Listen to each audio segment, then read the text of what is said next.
සරණයි පින්වත් ඔබ හැම දෙනාටම. සදහම් මසන්නට බෞද්ධ ආරෝප වාහිනියත් සමගින් එකතු වන සුපින්වත් ඔබගේ හිත සුව පිණිසම බෞද්ධ ආරෝප වාහිනිය sannivedanaya කරන මේ පැයට නියමිත දායකත්ව සධර්ම දේශනාව මෙලෙසින් ආරම්භ කරන්නේ.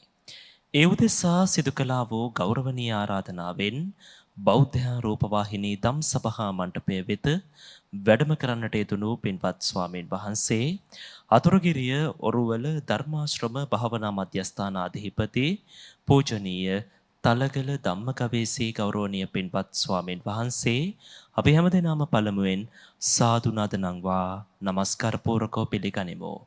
සාදු සාදු සාදු. සදහැවතුනි මෙම උතුම් වූ සද්ධර්ම දේශනාව මුළු මහත් ලෝකයාටම sannivedanaya කරන්නට අද දවසේ පින්බර දායකත්වය ලබා දෙමින් කටයුතු කරනවා මෛත්‍රීපාල පල්ලියගුරුගේ මහත්මයා සහ නවලෝක රෝහලේ හෙද සොහොයුරිය වන සූර්ය කුමාරී පල්ලියගුරුගේ මහත්මිය, හරීන්ද්‍ර පුතණුවන්, හිමාලී දියණිය, කනිෂ්ක පුතණුවන්, මහේන්ද්‍ර බෑණනුවන්, චන්දිමා ලේඩිය, කුමාරී ලේඩිය ඇතුළු එම පවුලේ සදැහැති පින්වත් ඥාතිහිත මිත්‍රාදීන් එකමුතු වෙන්.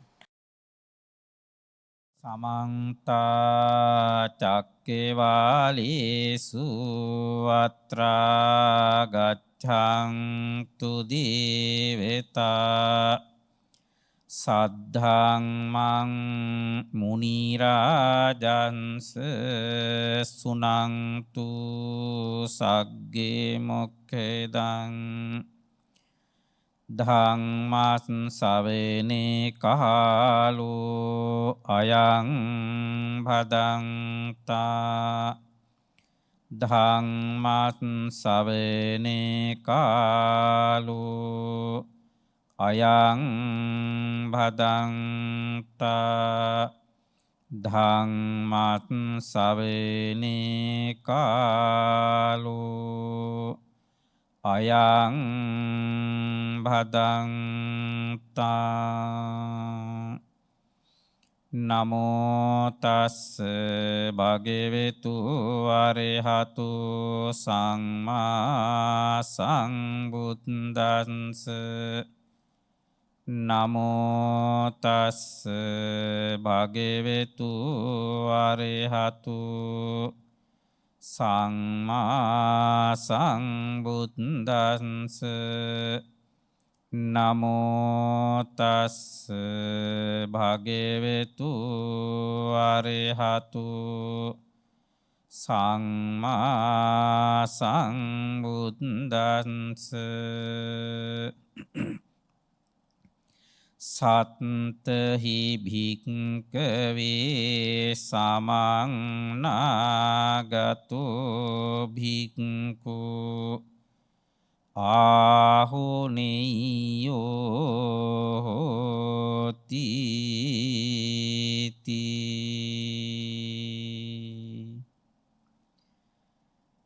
ධර්ම ශ්‍රවණාබිලාසී අපේ ගරු කටයුතු ස්වාමීන් වහන්සේ ඇතුළු සදහැවත් ගුණගරුක වාසනාවන්ත පින්වතුනි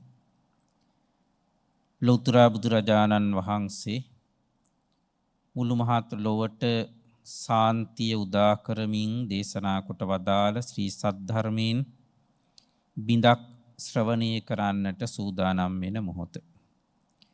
තමන් දහම් ශ්‍රවණය කරලා තමන්ගේ ජීවිතය ධර්මානුකූල බවට පත් කරගෙන ඒ දහම තුලින් ලබන උදාරතර සැනසෙල්ල ලබා ගන්න අතරම මුළු මහත් ලෝකවාසී ධර්ම ශ්‍රවණාබිලාසී පින්නතුන්ට දහම් ශ්‍රවණය කරන්නට ඉඩකඩ පසුබිම පහසුකම සකස් කර දෙමින් උදාරතර ධර්ම දානමේ පින්කමකුත් සිදු කර ගන්නටයි ඔබ අදහස් කරන්නේ බලාපොරොත්තු වෙන්නේ.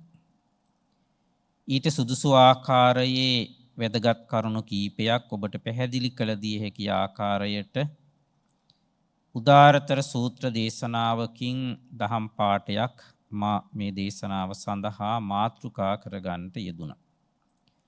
මා තෝරාගත්ත ගාථා රත්නයේ අයිති වෙන්නේ අංගුත්තර නිකායේ සප්තක නිපාතයේ මහා වග්ගයට අයිති වෙන ධම්මඤ්ඤු කියන සූත්‍ර දේශනාවට. ලෝතර බුදුරජාණන් වහන්සේ මහා සංඝරත්නය පිරිවරාගෙන ධම් සභා මණ්ඩපයේ වැඩ සිටින මොහොතකදී උන්වහන්සේ දේශනා කරනවා සත්තහි භික්කවේ සමන්නාගතෝ භික්ඛු ආහුනෙය්‍යෝ හෝති කියලා. මේ ලෝකයේ මේ සසර දුකෙන් මිදීමේ අපේක්ෂාව ඇති කරගෙන ලෝතර බුදුරජාණන් වහන්සේගේ ශ්‍රාවකයන් බවට පත් වුණු අයට ඒ ශ්‍රාවකත්වය තමන්ගේ ජීවිතය සාර්ථක බවට පත් කර ගැනීම සඳහා අවශ්‍ය කරන කරුණාකාරණා සමූහයක් මේ සූත්‍ර දේශනාව තුළින් බුදුරජාණන් වහන්සේ දේශනා කරනවා. ඔබත් බුදුරජාණන් වහන්සේ අනුගමනය කරන බුද්ධ ශ්‍රාවකෙක්. භික්ෂු භික්ෂුණී උපාසක උපාසිකා කියන මේ සිව්වණක් පිරිසම අයිති වෙන්නේ බුද්ධ ශ්‍රාවකයන්ට. බුද්ධ ශ්‍රාවකයාගේ අවසාන ඉලක්කයක් අපේක්ෂාවක් අරමුණක් තිබෙනවා. ඒ තමයි මේ ඝෝර කටුක සංසාර කතරෙන් ඈතර වෙලා සසර දුක් නිමාවට පත් කරගෙන ලැබිය යුතු අමා මහ නිර්වාණ ශාන්තියෙන් සැනසෙල්ල සාක්ෂාත් කර ගැනීම. ඔබත් හැම කුසලයක් සිද්ධ කරද්දිම මේ උතුම් ප්‍රාර්ථනාව ඔබේ సంతානෙ ඇති කරගෙන තමයි ඒ කුසල් කරන්නේ. අද මේ මොහොතේ මේ ධර්මදේශනා පින්කමට ඔබ දායකත්වයේ දරන්නේ සම්බන්ධ වෙන්නේ ඊ උදාර අපේක්ෂාව ඇති කරගෙන. එහෙමනම් සසර දුකින් ඈතර වෙලා සෝවාන් ආදී මාර්ගඵල අවබෝධ කරගෙන අමා මහ නිවන් සෝය සාක්ෂාත් කරගෙන මහරහතන් වහන්සේ කෙනෙක් බවට පත් වෙන්නට කෙනෙක් අපේක්ෂා කරනවා නම් ඒකට අවශ්‍ය කරන කාරණා හතක් කරුණු හතක් බුදුරජාණන් වහන්සේ දේශනා කරනවා. මේ කාරණා හත මනාව දැනගත්තොත් මනාව අධ්‍යයනය කරන්නට පුළුවන්කම ලැබුණොත් ඉවන් පුද්ගලයෙකුට තමයි නියම බෞද්ධ ශ්‍රාවකයෙක් බවට පත් වෙලා ආහුනෙය්‍ය ආදී ගුණවලින් සමන්විත වූ කෙනෙක් බවට පත් වෙන්න පුළුවන්කම ලැබේ. ඒ නිසා මේ කරන ධර්ම දේශනාව ඔබට ඉතාමත්ම වැදගත් වෙනවා. ඔබේ ජීවිතය සකස් කරගෙන මේ දේශනා කරන කරුණාකාරණා ඔබේ ජීවිතයට බද්ධ කරගත්තොත් ඔබට බෞද්ධයෙක් හැටියට ඔබ ගත කරන මේ වර්තමාන ජීවිතයේ මෙලව ජීවිතේ සාර්ථක බවට පත් කරගන්න ඔබට පුළුවන්කම ලැබෙනවා. දැනටත් ඔබ සාර්ථක බෞද්ධ ජීවිතයක් ගත කරන්න. ඒ සාර්ථක බෞද්ධ ජීවිතයේ තව තවත් ਸਰව ප්‍රකාරයෙන්ම සාර්ථක වූ ජීවිතයක් සැනසිලිදායක වූ ජීවිතයක් බවට පත් කරගන්න ඔබට පුළුවන්කම ලැබේවි. ඒ විතරක් නෙමේ කවදා හෝ දවසකදී ඔබට මේ ජීවිතයේ නිමාවට පත් කරන්න සිද්ධ වෙනවා මරණයෙන්. මරණයෙන් සියල්ලක් අවසන් වෙන්නේ නැහැ. මරණයෙන් එහා පැත්තේ තිබෙනවා ජීවිතයක්. ඒ මරණයෙන් එහා පැත්තේ ජීවිතයට අපි කියන්නේ පරලොව කියලා. ඒ නිසා පරලොව ගැනත් හිතලා ඒ පරලොව ජීවිතය සකස් කරගන්න සාර්ථක කරගන්න. සුගතිගාමී තත්වයකට පත් වෙන්නට ඔබට මේ කියවෙන කරුණු කාරණා ටික උපකාර කරගන්න පුළුවන්කම ලැබෙනවා. අවසාන වශයෙන් මේ ඝෝර කටුක සංසාර කතරේදී ඔබට වින්දනය කරන්න සිද්ධ වෙච්ච ජාති ජරා ව්‍යාධි මරණ ආදී මේ සියලු දුක් කරදර හිරිහැර වලින් මිදිලා ලැබිය හැකි අමා සැනසෙල්ල ශාන්තියත් ඔබට උදා කර ගනිමින් චතුරාර්ය සත්‍ය අවබෝධයෙන් අමා මහ නිවනින් සැනසෙල්ල සාක්ෂාත් කර ගන්නටත් පුළුවන්කම ලැබේවි. ඒ නිසා මේ ධම්මඤ්ඤෝ සූත්‍රයේ තුලින් බුදුරජාණන් වහන්සේ අපිට දේශනා කොට වදාරනවා ඊටාම වැදගත් කාරණාවන් හතක්. මේ මාතෘකා හත මේ කාරණා හත අධ්‍යයනය කරලා හොඳට දැනගෙන මනාකොට දැනගන්නට ඕන කරන දේවල් හැටියටයි පෙන්වලා දීලා තිබෙන්නේ. ඉන් පළවෙනි කාරණාව තමයි ධම්මඤ්ඤෝච හෝති. කවදා හරි දවසකදී චතුරාර්ය සත්‍ය අවබෝධ කරගෙන ආර්ය ශ්‍රාවකයෙක් බවට පත් වෙන්න ඔබ කල්පනා කරනවා නම් ඔබ ධම්මඤ්ඤෝ ධර්මඥයෙක් බවට පත් වෙන්නට ඕනේ. ධර්මයේ දැනගත්ත, ධර්මයේ ඉගෙනගත්ත, ධර්මයේ හඳුනාගත්ත කෙනෙක් බවට පත් වෙන්නට ඕනේ. ධර්මයේ හදාරන්නට ඕනේ.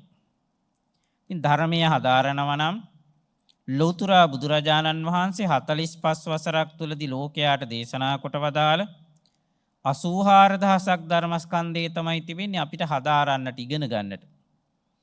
මේ 84000ක් ධර්මස්කන්ධයෙන් හරි අඩක්ම අයිති වෙනවා පරමාර්ථ දේශනාවලට, අභිධර්ම දේශනාවලට.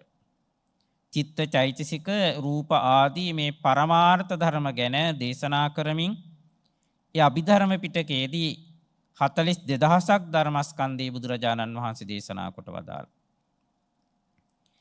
ඊළඟට අපේ සූත්‍ර දේශනාවන් ගත්තාම ඊළඟට විනය දේශනාවනුත් තිබෙනවා. ඉතිරි වෙන 42000ක් ධර්මස්කන්ධයෙන් 21000ක් ධර්මස්කන්ධය අයිති වෙනවා සූත්‍ර දේශනාවලට.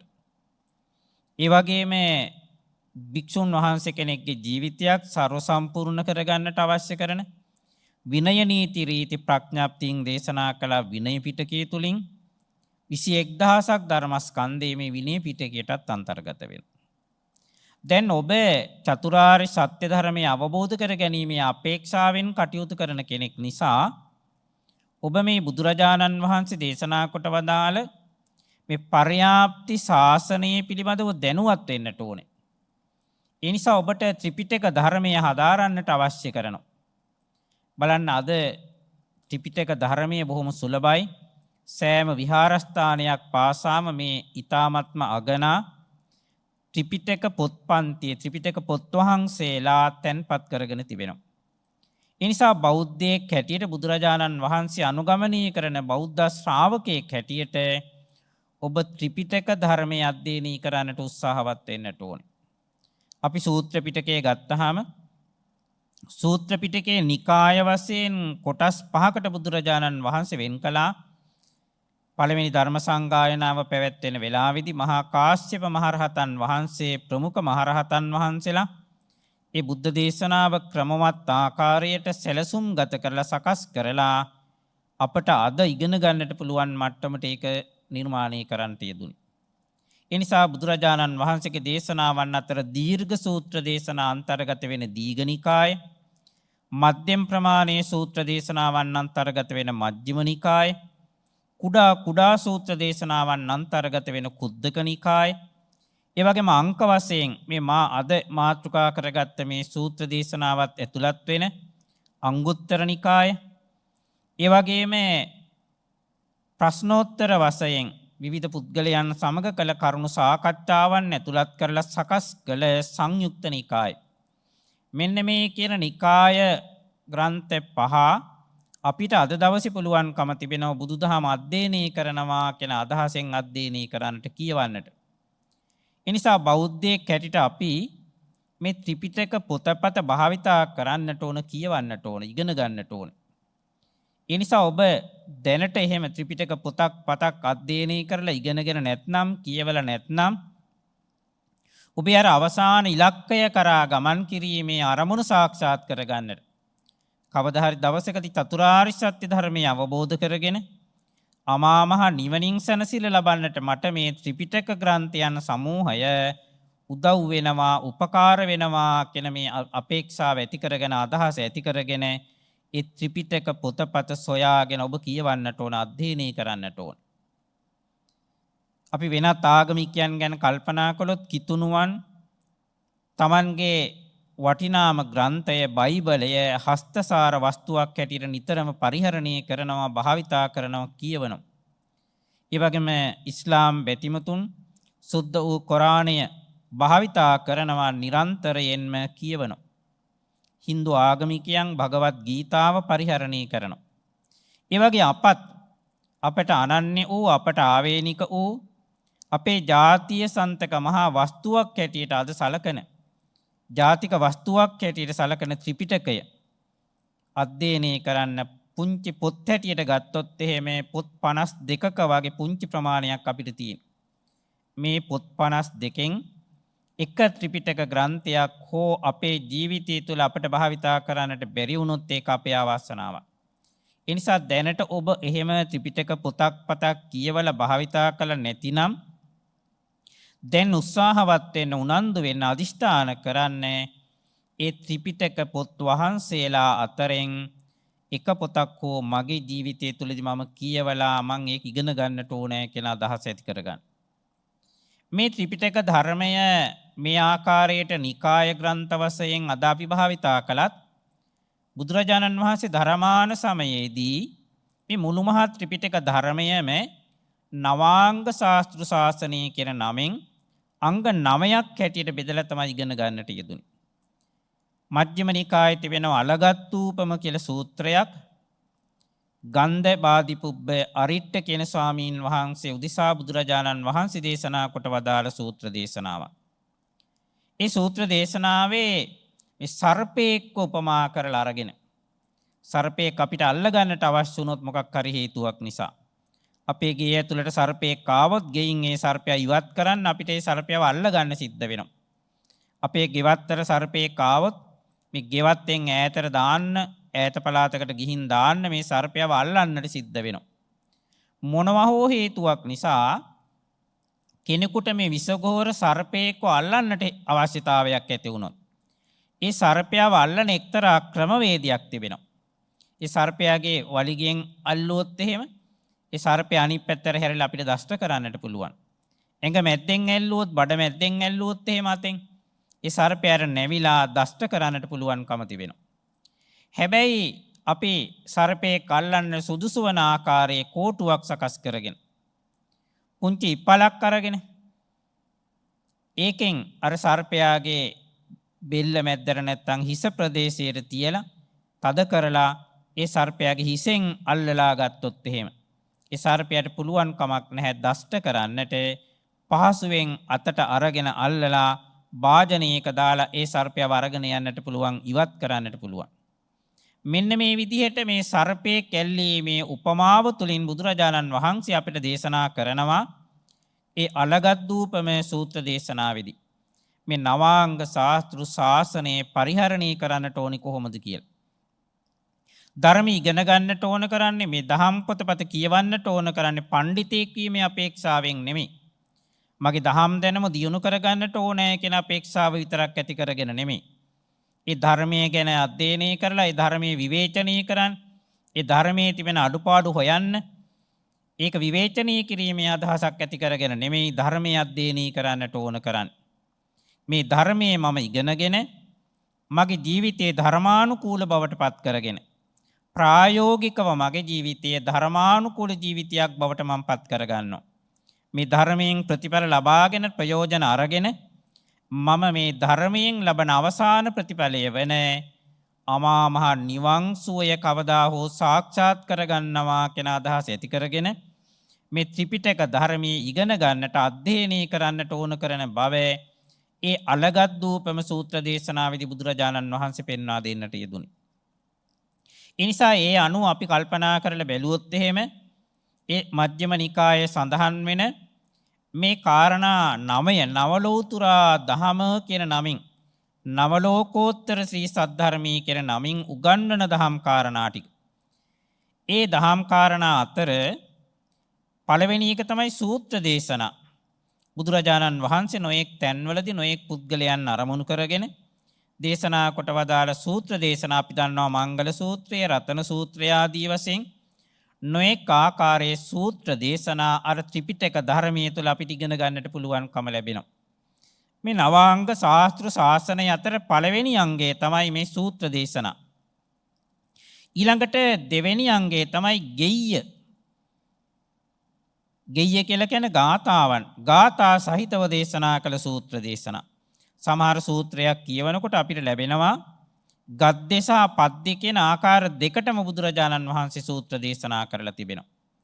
ගාථා සහිතව ගාථා පන්ති සහිතව දේශනා කරපු සූත්‍ර දේශනා ගෙය්‍ය කියන වචනයෙන් විග්‍රහ කරන්නේ මේ නවාංග ශාස්ත්‍ර ශාසනය තුල. ඊළඟට මේ නවාංග ශාස්ත්‍ර ශාසනයට අයිති වෙන තුන්වෙනි කාරණාව තමයි වෙය්‍යාකරණ. වෙය්‍යාකරණ කියලා විවරණ කරමින් දේශනා කරපු දේශනාවන් යම් යම් දහම් කාරණා විස්තර වශයෙන් දීර්ඝ වශයෙන් විස්තර කරමින් බුදුරජාණන් වහන්සේ ඉදිරිපත් කළ කරුණු. ඒ වෙය්‍යාකරණ වලට අභිධර්ම පිටකයේ සඳහන් වන දේශනාවන් ටික අන්තර්ගත වෙනවා. ඒ වගේම ගාථා නැතිව සාමාන්‍ය ආකාරයට කරන්ට යෙදුණු සූත්‍ර දේශනාවන් විවරණය කරන ආකාරයට ඒ සියල්ලක්ම වෙය්‍යාකරණ කියන නමින් තමයි විග්‍රහ කරන්නේ. ඊළඟට හතරවෙනි කොටස තමයි උදාන. උදාන කියලා කියන්නේ ප්‍රීති වාක්‍ය. බුදුරජාණන් වහන්සේ සමහර අවස්ථාවලදී උන්වහන්සේට ඇතිවෙච්ච ප්‍රීතිය නිසා ප්‍රීති වාක්‍ය ප්‍රකාශ කළා. ලෝතර බුද්ධත්වයට පත්වෙච්ච වෙලාවේ ඇතිවෙච්ච සන්තෝෂය නිසා උන්වහන්සේ අප්‍රමාණ සතුටක්, සන්තෝෂයක්, ප්‍රීතියක් ඇති කරගෙන උදාන වාක්‍ය නැත්තම් ප්‍රීති වාක්‍ය ප්‍රකාශ කළා. ඒ විදිහට නොයෙක් තැන්වලදී බුදුරජාණන් වහන්සේ විසින් දේශනා කරන ලද එවන් ප්‍රීති වාක්‍යයන් ඇතුළත් වෙච්ච කොටස තමයි උදාන කියලා කියන්නේ. ඊළඟට නවාංග ශාස්ත්‍ර ශාසනයට අයිති වෙන පස්වෙනි කොටස තමයි ඉති උත්තක කියලා සඳහන් වෙන්නේ. ලෝතර බුදුරජාණන් වහන්සේ මෙන්න මේ ආකාරයට දේශනා කරන ලදී කියලා. ධර්මයේ සඳහන් වෙන ත්‍රිපිටකයේ සඳහන් වෙන ඉගැන්වීම්. ඒ වගේ දේශනාවන් 110ක පමණ ප්‍රමාණයක් මේ සූත්‍ර පිටකයේ අන්තර්ගත වෙනවා. ඊළඟට 6 වෙනි කොටස ගාථා කියන නමින් හඳුන්වන්නේ. ධම්මපදයේ වගේ ග්‍රන්ථයක් ගත්තාම බුදුරජාණන් වහන්සේ 4 පද ඇති ගාථාවක් හැටියට දේශනා කරපු වැදගත් දහම් කාරණා අපට ඉගෙන ගන්නට පුළුවන්කම ලැබෙනවා. ඒ නිසා එවන් ගාථාවන් ධම්මපදයේ තිබෙන ගාථාවන් 423ක ප්‍රමාණය අපේ ජීවිතයේ සකස් කර ගන්නට මෙලව ජීවිතයේ යහපත සඳහා පරලොව ජීවිතයේ යහපත සඳහා අපට උපකාර කර ගන්නට පුළුවන්කම ලැබෙනවා. ඊළඟට තේර ගාථා, තේරී ගාථා ආදී වශයෙන් මහරහතන් වහන්සේලා, මහරහත් මෙහෙණින් වහන්සේලා ඒ තමන් වහන්සේලාගේ ජීවිතයේ පිළිබඳව කරුණු දේශනා කරමින් ඉදිරිපත් කරපු තේර ගාථා, තේරී ගාථා. ඒ කොටසත් අන්තර්ගත වෙනවා මේ නවාංග ශාස්ත්‍ර ශාසනයේ. ඊළඟට 7 වෙනි කාරණාව තමයි අබ්භූත ධම්ම. මේ බුදුදහමේ සඳහන් වෙන වැදගත් පුදුමාකාර සිද්ධීන්, අසිරිමත් සිදුවීම්. ඒ වගේ සිදුවීම් ඇතුළත් කරලා අන්තර්ගත වෙච්ච කොටසට අබ්භූත ධම්ම කියන නමින් හඳුන්වනවා. ඊළඟට 8 වෙනි කොටස තමයි ජාතක දේශනා. බුදුරජාණන් වහන්සේ බෝධිසත්ව ජීවිතය ගත කරද්දී පෙර ආත්ම භාවවලදී විවිධාකාරයේ චරිතයන් අනුගමනය කරමින්, බෝධිසත්ව චරිතයන් අනුගමනය කරමින් ලෝතර බුදු බව ලබා ගැනීම සඳහා බුද්ධකාරක ගුණධර්මයන් සම්පූර්ණ කළා. ඒ ජාතක දේශනා 550 ජාතකයේ අරගෙන අපිට ඒවත් ඉගෙන ගන්නට පුළුවන්, අධ්‍යයනය කරන්නට පුළුවන්. මේ ජාතක දේශනා තමයි නවාංග ශාස්ත්‍ර ශාසනයේ 8 වෙනි කොටසට අන්තර්ගත වෙන්නේ. ඊළඟට 9 වෙනි කොටස තමයි වේදල්ල. ප්‍රශ්නෝත්තර වශයෙන් ඉදිරිපත් කරපු ධර්ම දේශනා. බුදුරජාණන් වහන්සේ සමහර විටකදී මහා සංඝරත්නයේ ඉදිරියේ තබාගෙන වැදගත් ප්‍රශ්නයක් අහනවා ඒ පිරිසගෙන්. ප්‍රශ්නයක් අහලා උන්වහන්සේම ඒ ප්‍රශ්නයට පිළිතුරු ලබා දෙනවා. එහෙම නැත්නම් ඉදිරියේ ඉන්න ශ්‍රාවකයන්ගෙන් ඒට පිළිතුරු ලබා ගන්නවා. පිළිතුරු ලබාගෙන ඒව තවදුරටත් විස්තර කරමින් බුදුරජාණන් වහන්සේ ධර්ම දේශනා කරනවා. මේ වගේ දේශනාවන් ඇතුළත් වෙන්නේ වේදල්ල කොටසට. දැන් මේ විදියට ගත්තාම නවාංග ශාස්ත්‍ර ශාසනය කියලා අංග 8ක් අපිට ඉගෙන ගන්නට තිබෙනවා. මේ අංග 8ම තමයි අපි අද දවසේ ත්‍රිපිටක ධර්මයේ හැටියට මේ ත්‍රිපිටක පොත්පන්තිය තුලින් ඉගෙන ගන්න. ඒ නිසා මේ විදිහට කෙනෙකුට චතුරාර්ය සත්‍ය අවබෝධ කරගන්නට අවශ්‍ය නම්, මාර්ගඵල නිවන් අවබෝධ කරගන්නට අවශ්‍ය නම් ධම්මඤ්ඤෝච හෝති, ධර්මයේ අධ්‍යයනය කරමින් ධර්මඥානය ඇති කරගත්ත කෙනෙක් බවට පත් වෙන්නට ඕන. ඒ කාරණාව ඔබ මුලින්ම මතකයේ තබා ගන්න. දැනට මම ධර්ම අධ්‍යයනය කළ නැතිනම්, දැනට ඉගෙනගත්ත ටික ප්‍රමාණවත් නොවන බව අපි දන්න නිසා නැවත නැවතත් ධර්මයේ සොයාගෙන, දහම් පොතපත සොයාගෙන ඒ ත්‍රිපිටක මූලාශ්‍රයන් තුලින් ධර්ම ඉගෙන ගන්නට අපි උත්සාහවත් වෙන්නට ඕනේ. ඒ කරුණ අපි සම්පූර්ණ කරගත්තොත් එහෙම ධම්මඤ්ඤෝ කියන தත්ත්වයටපත් වෙන, ධර්මඥයෙක්ය කියන தත්ත්වයටපත් වෙන්නට ඔබට පුළුවන්කම ලැබෙනවා.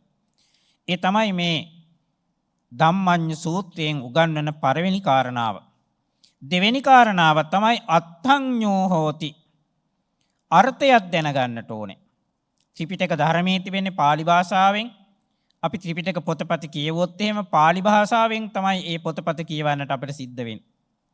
ඊළඟට අපිට එහි අර්ථය දැනගන්නට නම් බුදුරජාණන් වහන්සේ භාවිතා කළ භාෂාව මාගදී භාෂාව, pāli භාෂාව. ඒ pāli භාෂාව ගැනත් අපි දැනුවත් වෙන්නට ඕන. ඒ නිසා බෞද්ධයෙක් හැටියට මේ නිවන් මාර්ගයේ ගමන් කරන කෙනෙකුට ඒ ගමන් මඟ ඊටාම සාර්ථකව ගමන් කරන්නට පුළුවන්කම ලැබෙන්නේ පාලි භාෂාව පිළිබඳවත් අධ්‍යයනය කරන්නට පුළුවන්කම ලැබුණොත්. පාලි භාෂාව පිළිබඳව සාමාන්‍ය දැනීමක් ඇති කරගෙන අර සූත්‍ර දේශනාවක් කියවලා ඒ සූත්‍ර දේශනාවේ අර්ථය Tamanට මනාව ග්‍රහණය කරගන්නට පුළුවන්කම ලැබුණොත් ඒක ඊටාම වැදගත් කාරණාවක්. ඒ නිසා අත්තඤ්ඤෝ හෝති ධර්මයාගේ අර්ථය දැන ගැනීම සඳහා බුදුරජාණන් වහන්සේ භාවිතා කළ පාලි භාෂාව බුද්ධ භාෂාව අපි ඉගෙන ගන්නට ඕනේ. ඉගෙනගෙන ඒ භාෂාව අපි ඒ භාෂාවෙන් අර ධර්මයේ තේරුම් ගන්නට උත්සාහවත් වෙන්නට ඕනේ. සමහර විටකදී යම් දහම් කරුණක් සිංහල භාෂාවෙන් විස්තර කරනවට වඩා අපි පාලි භාෂාව පිළිබඳව ඥානය ඇති කරගෙන පාලි භාෂාව දැනුම ඇති කරගෙන පාලි භාෂාවෙන්ම අර මූලාශ්‍ර ග්‍රන්ථ වලින් මේ අපිට කියවන්නට පුළුවන්කම ලැබුණොත් එහෙම මනාකොට එහි අර්ථයේ තීරුම් ගන්නට අපිට පුළුවන්කම ලැබෙනවා. ඒ නිසා චතුරාර්ය සත්‍ය ධර්මය අවබෝධ කරගන්නට සුදුසු ආකාරයට ධර්මඥානයක් ඇති කරගන්නට නම් අර්ථයේ පිළිබඳවත් අවධානය යොමු කරලා අර්ථය ඉගෙන ගන්නට අර්ථය භාවිතා කරන්නට අධ්‍යයනය කරන්නට අපි උත්සාහවත් වෙන්නට ඕනේ. ඒ තමයි මේ සූත්‍ර දේශනාවේ මේ නිවන් මගට ගමන් කරන කෙනෙක් සපුරා ගන්නට ඕන කරන දෙවෙනි කාරණාව හැටියට බුදුරජාණන් වහන්සේ පැහැදිලි කොට වදාළේ. ඊළඟට තුන්වෙනි කරුණ තමයි අත්තඤ්ඤෝ. අත්ත කියන මේ පාලි වචනයෙන් භාවිතා කරන්නේ එහි අර්ථය තමයි මම නැත්තම් තමා කියන අර්ථය. තමන් පිළිබඳවත් දැනගන්නට ඕනේ. ඒකත් විශේෂ කාරණාවක්. බලන්න අපේ අවශ්‍යතාවයේ කවදා හරි දවසකදී සෝවාන් ආදී මාර්ගඵල ලැබීම නම් මගඵල නිවන් අවබෝධ කර ගැනීමේ අදහස ඇති කරගත්ත කෙනා තමා කවුද කියලා හරි හැටියට තීරුම් ගන්නට ඕනේ. තමාව හඳුන ගන්නට ඕනේ. තමාව හඳුන ගන්නට ඕනේ මේ මම නිවනට ගමන් කරන්නට සුදුස්සෙක්ද? මොනවද මා ළඟ තිබෙන සුදුසුකම්? ඒ නිවනට ගමන් කරන්න මාර්ගඵල ලබන්නට අවශ්‍ය කරන ඒ මූලික සුදුසුකම් ටික මේ වන විට මා ළඟ නැතිනම් තමා ගැන හොඳට සොයලා බලලා ඒ තමාගේ අඩුපාඩුකම් තීරුම් අරගෙන ඒ අඩුපාඩුකම් ටික අපි සපුරා ගන්නට ඕනේ. ඒ නිසා නිවනට ගමන් කරන කෙනෙක් තමාව හරි හැටියට අඳුන ගන්නට ඕනේ. තමාව තේරුම් ගන්නට ඕනේ. බලන්න කොහොමද අපි අපිව තේරුම් ගන්නෙ? අපි ළඟ තියෙන්නට ඕන කරන විශේෂ ගුණාංග කීපයක් තිබෙනවා. ඒවා වැදගත් ධනයන් හැටියටත් බුදුරජාණන් වහන්සේ පෙන්නනවා. ශ්‍රද්ධා, වීරිය, සෘත ආදී ගුණාංග. ශ්‍රද්ධාව, සීලය, ශ්‍රුතය, ත්‍යාගය, ප්‍රඥාව මේ කියන ගුණාංග ටික තමා ළඟ තියෙන කොපමණ ප්‍රමාණයක්ද? මගේ ශ්‍රද්ධාවේ මට්ටම කොහොමද? මම ප්‍රමාණවත් තරමේ ශ්‍රද්ධාව ඇති කරගත්ත කෙනෙක්ද? එහෙම නැත්නම් ශ්‍රද්ධාවේ අඩුපාඩු තිබෙනවද? මේ විදියට තමාව පරීක්ෂා කරන්නට ඕනේ. මගේ සීලය කොයි මට්ටමේද තියෙන්නේ? නිවනට අවශ්‍ය මට්ටමට මා ළඟ සීලය තියෙනවද? ඒ සීලය නැතිනම් ඒ සීලය මගේ අඩුපාඩුයි. ඒ නිසා මම මේ මගේ අඩුපාඩුව හදා ගන්නට ඕන, සකස් කර ගන්නට ඕනේ. ඒ උත්සාහය ඇති කරගෙන උනන්දු ඇති කරගෙන සීලය නිසි පරිදි ඇති කර ගන්නට, කායික සංවරය, වාචික සංවරය නිසි පරිදි ඇති කර ගන්නට අපි උත්සාහවත් වෙන්නට ඕනේ. ඊළඟට ශ්‍රුත කියන ගුණය, ශ්‍රුත දාණය. ශ්‍රුත කියලා කියන්නේ ඇසූ පිරූ තැන් නැති බව. ධර්මය අහලා මේ නිවනට අවශ්‍ය කරන වැදගත් කරුණු කාරණා ඉගෙනගෙන මනාකොට ධර්මයේ ඇසූ පිරූ තැන් නැති කෙනෙක් බවට පත් වෙන්නට ඕනේ. ඒ ධර්මයේ යම්කිසි අඩුපාඩුවක් තිබෙනවා නම්, ශ්‍රුත දාණයේ අඩුවක් තියෙන බව Tamanට පේනවා නම්, ඒ අඩුව සපුරා ගන්නට අපි ඉක්මනින් වෑයම් කරන්න ඕනේ, උත්සාහවත් වෙන්නට ඕනේ. ඊළඟට ත්‍යාග ගුණය. ත්‍යාග කියන ධනය, පරිත්‍යාගය, එහෙම නැත්නම් දානමය පින්කම් කිරීමට ඇති රුචිකත්වේ තමා ගැනම හොයලා බලලා, තමා ගැන අධ්‍යයනය කරලා, තමා තුළ ඒ අඩුපාඩුව තිබෙනවා නම් මගේ ත්‍යාගී ගුණය, පරිත්‍යාගශීලීත්වය මාළඟ ප්‍රමාණවත් තරම් නැහැ. ඒ නිසා මේක මට නිවනට බලපානවා, නිවන් අවබෝධ කරගන්නට ඒක අඩුපාඩුවක් වෙන්නට පුළුවන්. ඒ නිසා මම දැනට වඩා පරිත්‍යාගශීලී ගුණය ඇති කරගන්නට ඕනේ. මගේ సంతානේ පවතින තණ්හාව දුරු කරගන්න පුළුවන්කම තිබෙන්නේ මේ ගුණය දියුණු කරගත්තොත්. ඒ නිසා සම්පූර්ණයෙන් සියලුම තණ්හාවන් දුරු කරලා තණ්හාව ශේ කිරීමේ අපේක්ෂාව ඇති කරගෙන නම් මම කටයුතු කරන්නේ.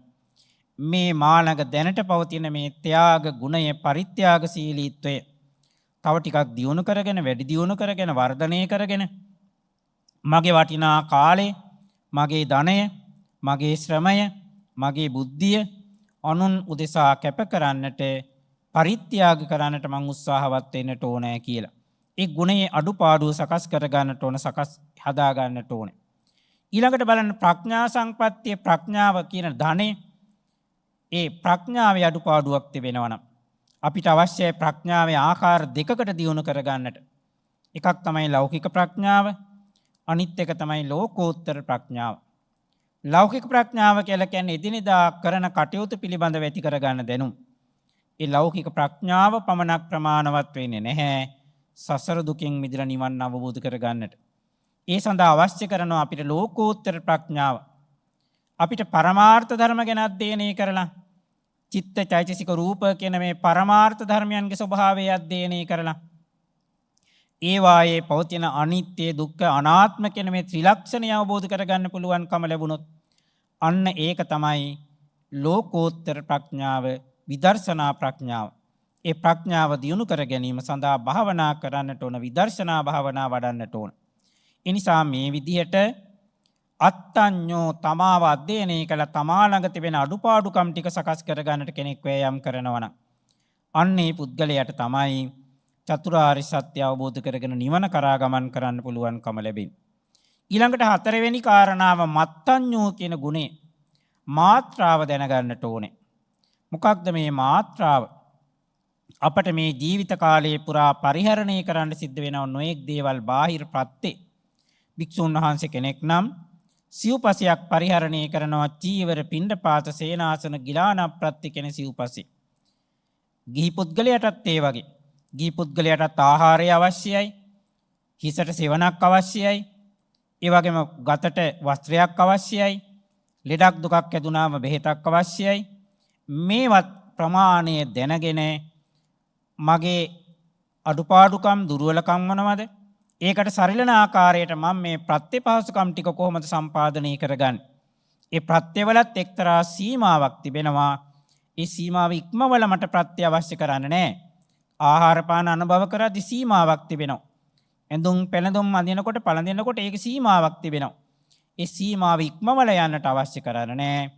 සීමාව තුල ඉඳගෙන මාත්‍රාව දැනගෙන පමණ දැනගෙන මේ ප්‍රත්‍යපහසුකම් ටික ජීවිතයට බද්ධ කරගන්නට ඕනේ, සම්බන්ධ කරගන්නට ඕනේ. ප්‍රමාණ ඉක්මවල ගියොත් ඒ නිසා අපිට කෙලෙස් ඇති වෙන්නට පුළුවන්, තණ්හාවන් ඇති වෙන්නට පුළුවන්. ඒ නිසා පමණ දැනගෙන තමන් පරිහරණය කරගන්නා විවිධාකාරයේ සංපත්, ඒ සංපත් පරිහරණය පිළිබඳව ප්‍රමාණයක් දැනගෙන කටයුතු කරනවා නම් මත්ඤ්ඤෝ කියන කාරණාව බුදුරජාණන් වහන්සේ පැහැදිලි කළේ. ඊළඟට කාලඤ්ඤෝ පස්වෙනි කාරණාව, සසර දුකින් මිදලා නිවන් අවබෝධ කරගන්නට වෑයම් කරන කෙනා සුදුසු දේ කරන්නට සුදුසු කාලය දැනගන්නට ඕනේ. මම ඉගෙන ගන්නට ඕනේ කරන්නේ කොයි කාලෙද? කොච්චර කාලයක් ඒ සඳහා මං යොමු කරනවද? මං දහම් පොතපත ඉගෙන ගන්නේ කොයි කාල සීමාවේද? ඒකට කොච්චර කාලයක් මං යොදා ගන්නවද? ඊළඟට ඒ ඉගෙනගත්ත ධර්මය මං ක්‍රියාත්මක කරන්න, ප්‍රායෝගික වශයෙන් මගේ ජීවිතය තුළින් භාවිතා කරන්න, සීලමය ගුණය දියුණු කරගන්න. ඒ සඳහා මං කොයි කාලයේද යොදාගන්නේ? කොච්චර කාල සීමාවක් ඒ සඳහා වෙන් කරගන්නවද? සීලෙන් අනතුරුව මං යන්නට ඕනේ සමාධියට. සිත එක්තෙන් කර ගැනීම සඳහා මට අවශ්‍යයි භාවනාවක්. ඒ නිසා මං කවදද භාවනා ක්‍රමයක් ඉගෙන ගන්නේ? සූත්‍ර දේශනා අහලා විතරක් ප්‍රමාණවත් වෙන්නේ නැහැ. භාවනා කරන්නටත් මට අවශ්‍යයි. ඒ නිසා මගේ ජීවිතයේ කොයි කාල සීමාවද මං භාවනා පුහුණු වෙන්නට යොදාගන්නේ? කොයිතරම් දුරට මං ඒක කරනවද භාවනා පුහුණුව? ඊළඟට භාවනා කරලා මං චිත්ත ඒකාග්‍රතාවය ඇති කරගත්තට පස්සේ, සමාධිගත තත්ත්වයටපත් වුණාට පස්සේ, ඒ සමාධිගත සිත ඇති කෙනෙකුට තමයි පුළුවන් වෙන්නේ පරමාර්ථ ධර්ම ඉගෙන ගන්නට. සමාධින් භික්කවේ භාවේත සමාහිතෝ භික්කවේ යථාභූතං පජානාති. මේ බුදුදහමේ උගන්වන ඇත්ත තත්ත්වයේ යථාර්ථයේ, ඒ යථාර්ථය අවබෝධ කරගන්න පුළුවන්කම ලැබෙන්නේ භාවනා කළ සමාධිය ඇති කරගත්තට පස්සේ. ඒ නිසා මං මෙන්න මෙච්චර කාලයක් යොදා ගන්නවා භාවනා පුහුණු වෙන්නට. භාවනා පුහුණු වෙලා මං මෙන්න මේ කාලෙදි සමාධිය ඇති කරගන්නවා. ඒ සමාධිය ඇති කරගත්තට පස්සේ මං විදර්ශනා වඩන්න පරමාර්ථ ධර්ම අධ්‍යයනය කරන්න. මගේ මේ ශරීරයේ රූප කලාපය ගැන අධ්‍යයනය කරන්න. මගේ සිත ගැන විඥානය ගැන අධ්‍යයනය කරන්න. ඒ වගේම මා තුළ පවතින චෛතසික වේදනා සංඥා සංකාර මේවා අධ්‍යයනය කරන්න මං කොහොමද කාලය සොයාගන්නේ යොදාගන්නේ. මේවා අධ්‍යයනය කරලා ඒ රූප වේදනා සංඥා සංකාර විඥාන කියන මේ පංච උපාදානස්කන්ධේ මනාව අධ්‍යයනය කරලා මම කොහොමද ලෝකෝත්තර ඥානයන් ඇති කරගන්නේ විදර්ශනා ඥානයන් ඇති කරගන්නේ. ඒ විදියට අනිත්‍ය දුක්ඛ අනාත්ම අවබෝධ කරගෙන මේ ජීවිතය ගැන තිබෙන ඇල්ම අත්හැරලා සක්කාය දිට්ඨිය දුරු කරලා මම සෝවාන් ආදී මාර්ගඵල ලබන්නට උත්සාහවත් වෙන්නේ කොයි කාලයේද? මෙන්න මේ විදිහට තමාගේ ජීවිතයේ තමාගේ කාලය කළමනාකරණය කරගන්නට බෞද්ධයාට පුළුවන්කම ලැබෙන්නට ඕන. හැමදාම එකම තැන ඉඳලා ප්‍රමාණවත් වෙන්නේ නැහැ. හැමදාම දන් දීලා පමණක් හැමදාම බණ අහලා පමණක් ප්‍රමාණවත් වෙන්නේ නැහැ. සීලය සම්බන්ධ කරගන්නට ඕන ජීවිතේට. භාවනාව සමාධිය සම්බන්ධ කරගන්නට ඕනේ. විදර්ශනාව ප්‍රඥාව සම්බන්ධ කරගන්නට ඕනේ. ඒ නිසා Tamanගේ ජීවිතයේ ආයු ප්‍රමාණය කළමනාකරණය කරලා කාලය වෙන් කරගෙන ඒ කටයුතු සඳහා කාලය කැප කරන්නට අපි වෑයම් කරනවා නම් උත්සාහවත් වෙනවා නම් අන්න ඒ පුද්ගලයා කාලය නිසි පරිදි දැනගත්ත කෙනෙක් අවබෝධ කරගත්ත කෙනෙක්. ඒ නිසා කාලඤ්ඤෝ කාලයෙන් නිසි ප්‍රයෝජන ලබන්න පුළුවන්කම ඇති කෙනෙක් බවට පත් වෙනවා. ඒ ගුණයත් අවශ්‍ය කරන බව බුදුරජාණන් වහන්සේ දේශනා කළා මේ නිවන් අවබෝධ කර ගැනීම සඳහා. ඊළඟට පරිසඤ්ඤෝ තමා හා ඇසුරු කරන විශාල පිරිසක් කල්යාණ මිත්‍රයන් පිරිසක් ඉන්නවා මේ පරිසරේ. අපිට තනියෙන් හුදකලාව ජීවිතය ගත කරන්න පුළුවන් කමක් නැහැ. බාහිර පරිසරය අපි ඇසුරු කරනවා. ඒ ඇසුරු කරන පිරිස ගැනත් අපි දැනගන්නට ඕනේ. මම දැනට ඇසුරු කරන්නේ කොයි වගේ අයද? මේ නිවන පැත්තට ගමන් කරන අයද? එහෙම නැත්නම් සතර අපාය පැත්තට ගමන් කරන අයද? ඒ කල්යාණ මිත්‍රයන්ද? මට නිවනට අවශ්‍ය කරන උදව්වක් උපකාරයක් ලබා දෙන්න පුළුවන් අයද මං ඇසුරු කරන්නේ? දැනට මං එහෙම අය ඇසුරු කරන්නේ නැත්නම් මම දැනගන්නට ඕනේ මේ වගේ සුදුසු අය සොයාගෙන ගිහිල්ලා කල්යාණ මිත්‍රයන් සොයාගෙන ගිහිල්ලා මට වැදගත් වෙන මගේ නිවන් මාර්ගට උපකාර වෙන ආකාරයේ පිරිස් මේ සමාජයෙන් සොයාගෙන ඒ අය සමග සමතකම් ඇති කරගන්න සෝදතාවය ඇති කරගන්න ඒ අයගේ උපදෙස් ලබා ගන්න ඒ අයත් එක්ක එකතු වෙලා කල්යාණ මිත්‍රත්වයෙන් සහයෝගයෙන් නිවන් මාර්ග ඉදිරියට ගමන් කරන්නට අවශ්‍ය කටයුතු සපුරා ගන්නට පුළුවන්කම ලැබෙන්නට ඕන. ඒ නිසා මේ පිරිස ගැන දැනගන්න එක ඇසුරු කරන පිරිස නිසි පරිදි තීරුම් අරගෙන සුදුසු අය කවුද නොසුදුසු අයද කවුද කියලා තෝරා බේරා අරගෙන මේ නිවනට ගමන් කරන පුද්ගලයා තමාගේ අවට පරිසරයේ ජීවත් වෙන පිරිස සුදුසු පරිදි ඇසුරු කරන්නට උත්සාහවත් වෙන්නට උනන්දු වෙන්නට ඕනේ. ඒ තමයි 6 වෙනි කාරණාව. ඊළඟට 7 වෙනි කාරණාව බුදුරජාණන් වහන්සේ පෙන්නනවා පුද්ගල පරෝ වරඤ්ඤෝ මේ සමාජයේ අපි ඇසුරු කරන්නට ඕන කරන පුද්ගලයන් තීරුම් අරගෙන ඒ පුද්ගලයන්ගෙන් ලැබිය යුතු උපකාර ටික ලබාගෙන අපේ නිවන් මාර්ගට අවශ්‍ය කරන කරුණු කාරණා සපුරා ගන්නට බුදුරජාණන් වහන්සේ දේශනා කළා. ශ්‍රද්ධාව තිබෙන කෙනෙක් අපිට හඳුන ගන්නට පුළුවන් ලක්ෂණ කීපයක්. ඒ අතර එක ලක්ෂණයක් තමයි අරියාණං දස්සන කාමෝ හෝති. ආර්යයන් වහන්සේලා දකින්න කැමැත්තක් දක්වනවා නම් මහා සංඝරත්නය ඇසුරු කරන්නට සිල්ලතුන් ගුණවතුන් ඇසුරු කරන්නට උන්වහන්සේලාගෙන් බණ අහන්නට කැමැත්තක් දක්වනවා නම් ඒ අහන බණ ජීවිතයට බද්ධ කරගෙන ක්‍රියාත්මක කරන්නට යම් කෙනෙක් කැමැත්තක් දක්වනවා නම් ඒක ඊටාම වැදගත් ගුණයක්. ඒ නිසා ඒ ගුණ ටික තිබෙන කෙනා ශ්‍රද්ධා සම්පන්න පුද්ගලයෙක් හැටියට අපිට හඳුන ගන්න පුළුවන්කම ලැබෙනවා. ඒ නිසා ඔබ තුළ ඒ නිසි ශ්‍රද්ධාව මේ ලෞතුරා තත්ත්වයටපත් වෙන්නට මගඵල නිවන් අවබෝධ කර ගන්නට අවශ්‍ය කරන මට්ටමට අත්‍යල ශ්‍රද්ධාවක් ඔබ ඇති කර ගන්නට ඕනේ. මේ ශ්‍රද්ධාව ඇති කර ගැනීම සඳහා තමයි දහම් ශ්‍රවණය කරන්නේ. ධර්මයේ දන්න ධර්මඥානය ඇති උත්තමයන් ඇසුරු කරන්නේ කල්යාණ මිත්‍රයන් හැටියට. ඒ නිසා බණ අහන්නේ ඒ වගේම ධර්මඥානය ඇති උත්තමයන් ඇසුරු කරන්න. ඇසුරු කරලා උන්වහන්සේලාගෙන් ලැබෙන අවවාද අනුශාසනා ඔබේ ජීවිතයට බද්ධ කරන්න. ධර්මයේ ඇහුවට පමණක් ප්‍රමාණවත් වෙන්නේ නැහැ. ධර්මයේ දරා ගන්නට ඕනේ සුනාත ධාරේත චරාත ධම්මේ. ධර්මයේ අහලා ඒ අහන බණ ටික තමාගේ ජීවිතය තුළින් ක්‍රියාත්මක කරන්නටත් උත්සාහවත් වෙන්නට ඕනේ. ධර්මයේ ක්‍රියාත්මක කරලා ධර්මානුකූලව Tamanගේ සිතුම් පැතුම් සකස් කරගන්න පුළුවන්කම ලැබෙනවා නම් තමන් ධර්මානුකූල ජීවිතයක් ගත කරන කෙනෙක් බවට පත් වෙන්න පුළුවන්කම ලැබෙනවා නම් ඒ ඔස්සේ තමයි අපේ අරමුණ සාක්ෂාත් කර ගන්නට පුළුවන්කම ලැබෙන්නේ.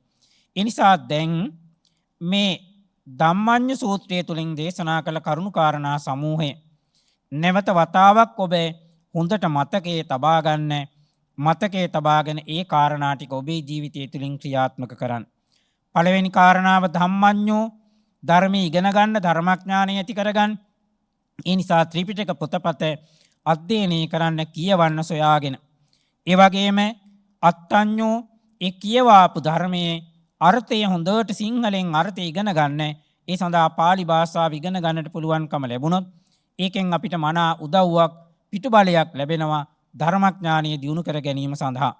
ඒ නිසා ඉගෙන ගන්නා දහම් කාරණාවල අර්ථය හොඳට ඉගෙන ගන්නට ඕනේ. අර්ථය ඉගෙනගෙන ඒ කරුණු කොහොමද මම නිවනට උපකාර කරගන්නේ? නිවන් මාර්ගයට බද්ධ කරගන්නේ කොහොමද කියන කාරණාවත් දැනගන්නට ඕනේ. ඊළඟට අත්ඤ්ඤෝ තමාවත් අධ්‍යයනය කරන්න.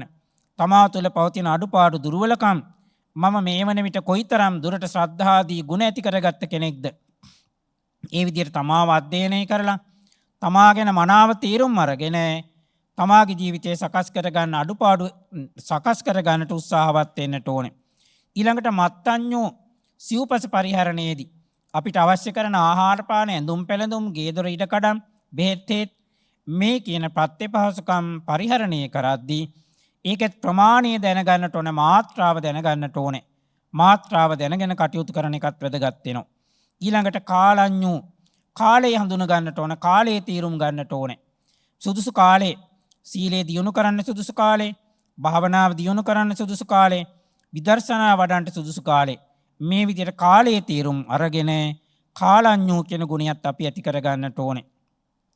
පරිසඤ්ඤෝ මේ අවට පරිසරයේ ජීවත් වෙන අයගෙන් මගේ නිවන් මාර්ගයට උදව් කරන උපකාර කරන අය කවුද කියලා තීරුම් අරගෙන ඒ අය සමග නිසි සම්බන්ධකම් පවත්වාගෙන එයගෙන් ලබා ගන්නට ඕන කරන ධර්මෝපදේශ ගුරුහරුකම් ලබාගෙන නිවන් මාර්ගයට ඒ අයගේ උදව් උපකාරය ලබා ගන්නට උත්සාහවත් වෙන්නට ඕනේ. ඊළඟට හත්වෙනි කාරණාව පුද්ගල පරෝ වරඤ්ඤෝ ඒ පුද්ගලයන් නිවන් මාර්ගයට අපිට උදව් කරන ධර්මඥානය ඇති මහා සංඝරත්නය ඇසුරු කරන් ඒ වගේම ධර්ම ඉගෙන ගන්නට පුළුවන්කම ලැබෙන ධර්මඥානය ඇති උත්තමයන් ඇසුරු කරන්න කල්යාණ මිත්‍රයන් ඇසුරු කරලා ඒ අයගේ උදව්වෙන් අපේ නිවන් මාර්ගය අපි සාක්ෂාත් කර ගන්නට ඕනේ. මේ කාරණා ජීවිතයට බද්ධ කරගෙන ආර්ය අෂ්ටාංගික මාර්ගය අනුගමනය කරන කෙනෙක් හැටියට අපිට පළමුවෙන්ම ඉදිරිපත් වෙන අංශය තමයි සීලය සකස් කර ගැනීම. සීලයෙන් යුක්ත වූ කෙනෙක් බවට පත් වෙන්නට ඕනේ. නිවන් මාර්ගයේ ගමන් කරන කෙනෙක් Tamanගේ කය සකස් කර ගන්නට ඕනේ. අවසාන ඉලක්කය හැටියට අපි තෝරාගත්තේ මහරහතන් වහන්සේ කෙනෙක් බවට මම පත් වෙනවා කියන ඉලක්කය. එහෙමනම් අපේ සීලය අපි ඇති කර ගන්නට ඕනේ මහරහතන් වහන්සේව අනුගමනය කරමින්. මහරහතන් වහන්සේලා උන්වහන්සේගේ වචනය සකස් කරගත්තේ කොයි ආකාරයටද? වාචික සංවරය ඇති කරගත්තේ කොහොමද? වැරදි වචන භාවිතා කළේ නැහැ මහරහතන් වහන්සේලා. ඒ නිසා මමත් වැරදි වචන වලින් ඈත් වෙලා හොඳ වචන කතා කරන කෙනෙක් බවට පත් වෙනවා. සම්මා වාචාව මගේ ජීවිතයට මම බද්ධ කර ගන්නවා. සම්මා වාචා කිව්වහම Tamanටත් ඒ වගේම අනුන්ටත් යහපත සිද්ධ වෙන වචන තමයි අපි භාවිතා කරන්නේ. ඒ සම්මා වාචා කතා බහ කරන කෙනෙකුට අත්හල යුතු වචන කීපයක් බුදුරජාණන් වහන්සේ දේශනා කළා. බලන්න අපි කතා කරන මේ ශබ්දකෝෂයේ තිබෙන වචන වලින් අපිට අත්හරින්නට තිබෙන වචන කීපයක්. ඒ තමයි මුසා, පේසුඤ්ඤ, පරුසා, සම්පප්පලාපා කියන මේ වචන හතර. මේ වචන හතර අපිට අත්හරින්න පුළුවන් නම් අපේ භාවිතයෙන් ඉවත් කරන්නට පුළුවන් නම් අන්න අපිට ඉතිරි වෙනවා හොඳ වචන සම්මා වාචා. ඒ නිසා එදිනෙදා ජීවිතේ ගෙදර දොරේ පෞලි සමාජිකයන් සමග කතා බහ කරද්දී ගෙදර සමාජිකයන් සමග අදහස් සුමාරු කරගන්න වෙලාවේ ගෙදර ඉන්නේ සමාජිකය 4 දෙනයි අම්මා තාත්තා දුව සහ පුතා කියන මේ 4 දෙනා. මේ 4 දෙනා අතර වචන භාවිතා කරනකොට සම්මා වාචාව ඉස්මතු වෙන්නට ඕනේ.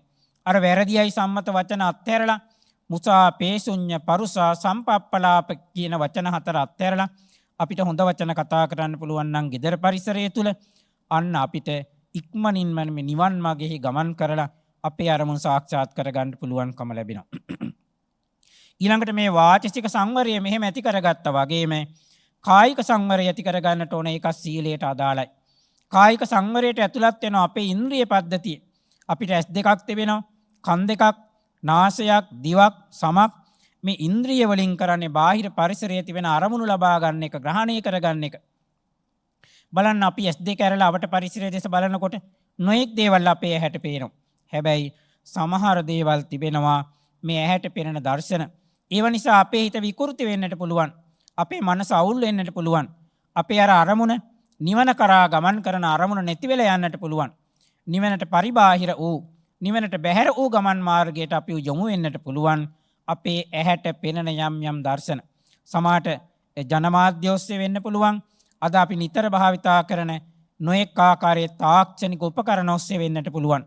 අන්තර්ජාලය හරහා, රූපවාහිනී හරහා, එහෙම නැත්නම් වෙනත් තාක්ෂණික උපකරණයක් හරහා අපේ ඇහැට ලක්ගෙන ඒ අරමුණ අපේ සිත දූෂ්‍ය කරන්නට හේතු වෙනවා නම්, අපේ තිබෙන මේ සංයමය නැති කරන්නට හේතු වෙනවා නම්, අපි ගමන් කරන මේ නිවන් මාර්ගයට බාධා ඇති කරන්නට හේතු වෙනවා නම් බලන්න අපි ඒව නවත්තන්නට ඕන. ඒවෙන් ඈත් වෙන්නට ඕනේ. අපේ ඇහැ පාලනය කරගන්නට ඕන, සංවර කරගන්නට ඕනේ. ඒ නිසා ඇහි සංවරය ඇති කරගන්න, ඇහැ පාලනය කරගන්න. ඒක තමයි සීලයට අයිති වෙන්නේ. ඊළඟට කනත් ඒ වගේ. කනට වැටෙන නොඑක ආකාරයේ ශබ්ද උදේ පටන් රැ වෙනතුරු නොඑක දේවල් අපිට ඇහෙනවා. ඒ ඇහෙන දේවල් නිසා අපේ හිත විකෘති වෙනවා නම්, අපේ සිත ආවේගකාරී තත්ත්වයන්ටපත් වෙනවා නම්, රාග, දෝෂ, මෝහ ආදී ආවේග වලට අපේ සිත නැඹුරු වෙනවා නම්, එහෙනම් ඒ කනට ඇතුළේ එන ශබ්දේ තරම් හොඳ ශබ්දයක් නෙමෙයි. අපි ඒව නවත්ත ගන්නට ඕනේ, ඒව පාලනය කර ගන්නට ඕනේ. ඒ සඳහා තිබෙන ක්‍රමවේදය තමයි අපේ කන සංවර කර ගැනීම, පාලනය කර ගැනීම. ඒ නිසා ඇස, කන, ඒ වගේම අනිකුත් ඉන්ද්‍රියන් මනාව පාලනය කරගත්තොත් අන්න ඉන්ද්‍රිය සංවරය අප තුළ ඇති වෙනවා. ඒකට තමයි සීලය කියලා කියන්නේ. එහෙමනම් කායික සංවරය ඇති කරගෙන, වාචික සංවරය ඇති කරගෙන සිල්වත් කෙනෙක් බවට පත් වෙන එක මේ නිවන් මාර්ගයේ ගමන් කරන කෙනෙක් විසින් අනිවාර්යයෙන්ම සපුරා ගන්නට ඕන කරන ඉලක්කය.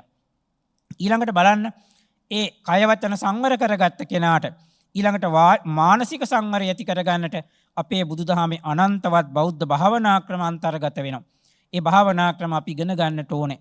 ඒ භාවනා ක්‍රමයක් හදාරලා ඒ භාවනාවක් තුළින් අපි සිත සකස් කරගෙන, තැන්පත් කරගෙන, සිත ඒකාග්‍ර කරගන්නට වෑයම් කරගන්නට ඕනේ. භාවනා කරලා චිත්ත දමනය ඇති කරගෙන සමාධිය ඇති කරගත්ත කෙනෙකුට තමයි බුදුදහමේ උගන්වන විදර්ශනා භාවනාව හදාරන්න පුළුවන්කම ලැබෙන්නේ. ඒ භාවනාවෙන් තමාවම හදාරන්නට පුළුවන්. මම කියන්නේ කවුද? මේ මම කියන පුද්ගලයා තුළ අන්තර්ගත වෙන නාම රූප ධර්මයන් ටික, ඒ වගේම රූප, වේදනා, සංඥා, සංකාර, විඥාන කියන මේ උපාදාන ස්කන්ධයන් මේ ටික අධ්‍යයනය කරලා ඒවායේ පවතින අනිත්‍ය, දුක්ඛ, අනාත්ම කියන මේ ලක්ෂණ ටික අපිට අවබෝධ කරගන්න පුළුවන්කම ලැබුණොත් අන්න විදර්ශනා ප්‍රඥාව ඇති කරගෙන ඒ ඔස්සේ මේ මම මගේ සංකල්පනාව නැති කරලා සක්කාය දිට්ඨිය දුරු කරගන්න පුළුවන්කම ලැබෙන. ඔබට කවදා හරි දවසකදී සක්කාය දිට්ඨිය දුරු කරගන්න පුළුවන්කම ලැබුණොත් එහි ප්‍රතිඵලයේ හැටියට තමයි සෝවාන් මාර්ගයේ, සෝවාන් ඵලයේ සාක්ෂාත් කරගන්න පුළුවන්කම ලැබෙන්නේ. එතනින් එහාට තවදුරටත් ගමන් කරලා සකදාගාමි, අනාගාමි ආදී මාර්ගඵල පිළිවෙලින් අවසානයේ අමා මහ නිවනින් සැනසෙල්ල සාක්ෂාත් කරගන්නට ඔබට පුළුවන්කම ලැබේ. ඒ නිසා අද දවසේ ඔබ ඉගෙනගත්ත මේ අංගුත්තර නිකායේ සප්තක නිපාතයට අයිති වෙන ධම්මඤ්ඤෝ සූත්‍රය උගන්වන මේ වැදගත් කාරණා 7 ඔබේ ජීවිතයට සම්බන්ධ කරගන්න, බද්ධ කරගන්න, මේ කරුණු ටික ජීවිතයට බද්ධ කරගෙන ඒ ඔස්සේ මෙලව ජීවිතය සකස් කරගන්න, සාර්ථක බවට පත් කරගන්න, පරලොව ජීවිතයන් සුගතිගාමී බවට පත් කරගන්න, අවසානයේ චතුරාර්ය සත්‍ය ධර්මය අවබෝධ කරගෙන අමා මහ නිවනින් සැනසෙල්ල උදා කරගන්නට හේතු වාසනා උපනිශ්‍රය වේවා කියන ප්‍රාර්ථනාව ඇති කරගන්න. අද දවසේ මෛත්‍රීපාල පල්ලිය ගුරුගේ නවලෝක රෝහලේ හෙද සොහයුරිය, ඒ වගේම සූරිය කුමාරි පල්ලිය ගුරුගේ, හරීන්ද්‍ර පුතණුවන්, හිමාලී දුවනිය, කනිස්කය පුතණුවන්, මහේන්ද්‍ර බෑනනුවන්, චන්දිමා ලේලිය, කුමාරී ලේලිය ඇතුළුව නෑදෑ හිතවතුන් හැම දෙනාම සම්බන්ධ කරගනිමින් ඔබ මේ ධර්ම දේශනාමය පින්කම සඳහාද දායකත්වයේ දරන්න. ඔබේ අදහස තමයි නමින් අභාවයට පත්වන්නට යෙදුන වැඩිමහල් සහෝදරයා පිරාමනායක මහත්මයා, ඒ වගේම දියණිය දුනිසා ගයානී පල්ලියගුරුගේ, ඒ වගේම ප්‍රෙඩී පෙරේරා බාල සහෝදරයා, ලිලි ආර්යවතී මෑණියන් සහ පියාණන්, MS එලන් නෝනා මෑණියන් සහ පියාණන් ඇතුළු නමින් අභාවයට පත් වුණු ඥාතීන්, W ගුණදාස දිසානායක මහත්මයා ඇතුළුව ඒ ඥාතීන්ට පින්පෙත් අනුමෝදන් කරන්නට. ඒ වගේම ධර්මදේශකයාණන් වහන්සේට, ඒ වගේම පූජනීය ආර්ය මහා සංඝරත්නයට, පූජ්‍ය දංගොල්ලේ චන්දරතන ස්වාමීන් වහන්සේට තුනුරුවන්ගේ ආශිර්වාදය ප්‍රාර්ථනා කරන්නට.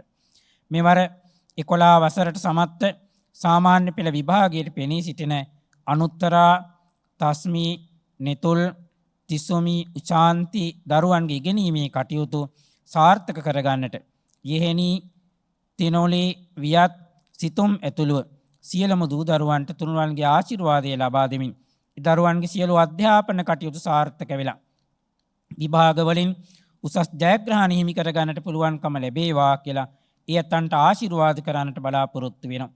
චන්ද්‍රසේකර මහත්මිය සහ මහත්මයා, ෆිලිසියා අක්කා සහ ජොසප් අයියා ඇතුළුව සියලු දෙනාට, ඕස්ට්‍රේලියාවේ පියසීලි අක්කා ඇතුළු සියලු දෙනාටත්, මාලනී හේවා විතාරණ ඇතුළු සියලු දෙනාටත්, අද දින ධර්ම ශ්‍රවණයට සම්බන්ධ වෙන සියලු දෙනාටත්, නවලෝක රෝහලේ හිතමිතුරු සදහැවත් සියලු දෙනාටත්, සියලුම රණවිරුවන්ටත් පින් බලාපොරොත්තු වන හැම දෙනාටම මේ උදාර කුසලයත්පත් වෙලා සසර ගමන යහපත් කරගෙන අවසන අමා මහ නිවනින් සැනසෙල්ල උදා කර ගන්නට හේතු වේවා කියන ප්‍රාර්ථනාව ඇති කරගෙන අද දවසේ මේ ධර්ම දේශනා පින්කමට දායකත්වයේ දරන රැස් කරගත්තා උදාර කුසලේ සියලු දෙවියන්ට අයිති වේවා.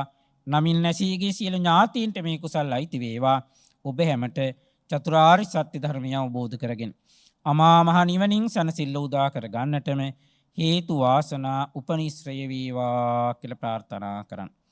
ආකාසට්ටා ච භුම්මට්ටා දේවා නාග මහිද්దికා පුඤ්ඤන්තං අනුමෝදිත්වා චිරං රක්ඛන්තු ලෝක සාසනං.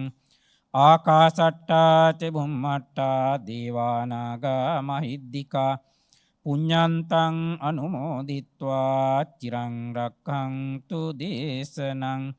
ආකාසට්ටා ච භුම්මට්ටා දේවා නාග මහිද්దికා පුඤ්ඤන්තං අනුමෝදිත්වා චිරං රක්ඛන්තු ත්වං සදා. සාදු සාදු සාදු. සදහැවතුනේ, ඔබ අප කෙරේ අනුකම්පාවෙන් උතුම් වූ සද්ධර්ම දේශනාව පවත්වා වදාළ පින්වත් ස්වාමීන් වහන්සේ අතුරුගිරිය ඔරුවල ධර්මාශ්‍රම භාවනා මධ්‍යස්ථානාධිපති පූජනීය තලගල ධම්මගවේෂී ගෞරවනීය පින්වත් ස්වාමීන් වහන්සේට තවත් චිරාත් කාලයක් මෙවැනි වූ ශාසනික කර්තව්‍යයන් සිදු කරන්නට ශක්තිය, ධෛර්යය, නිදුක් නිරෝගී චිරජීවනයේම ලැබේවායි අපි හැමදෙනාම සාදු නාදරංවා ප්‍රාර්ථනා කරමු. සාදු සාදු සාදු. ඒ උතුම් වූ ප්‍රාර්ථනාවත් සමගින් බෞද්ධ රූප වාහිනිය සුපින්වත් ඔබ වෙත sannivedanaya කරන මේ පැයට නියමිත දායකත්ව සද්ධර්ම දේශනාව මෙලෙසින් නිමවට පත්වන්නේ. පින්වත් ඔබ හැමදෙනාටම සම්මා සම්බුදු සරණයි.